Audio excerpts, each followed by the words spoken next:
सुबह 7-8 बजे आ जाइदा ते 2 भी वज जाते 3 भी शाम ਨੂੰ भी अगले सगों कहते परे हटो माई परे हटो इधर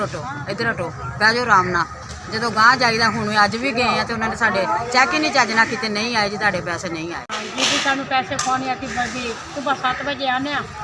12-2 बज जाने सानू कोई पैसे कुछ नहीं मिलते। बिहाड़ी एहसास कफालत प्रोग्राम मुस्तक अवाम की पहुंच से दूर। रोजाना की बुनियाद पर सैकड़ों खवातीन बगैर पैसों के वापस लौटने लगी। बुजुर्ग खातून मुनीरा बीबी ने दर्जनों खवातीन के हमरा एहतजाज करते हुए बताया कि अवामी सर्वे में हमें रसीद बनाकर दी गई, मगर दर्जनों चक्कर लगाने के बावजूद तहसील कौंसल एहसास कफालत सेंटर में तैनात अमला खवातीन की तजलील करने और दोबारा आने का भाषण देकर हमें वापस भेज देता है और अब तक कई बुजुर्ग खवातीन बेहोश हो चुकी हैं। एहसास कफालत सेंटर में ना तो खवातीन को पैसे दिए जा रहे हैं, ना ही सीधी बात बताते हैं, बल्कि धक्के देकर कमरे से निकाल दिया जाता है, जिस पर मुनीरा बीबी ने सैकड़ों खवातीन के हमरा एहतजाज करते हुए वज़ीर-ए-आज़म इमरान खान और वज़ीर आला पंजाब उस्मान बुज़दार से फौरी नोटिस लेने का मुतालबा किया।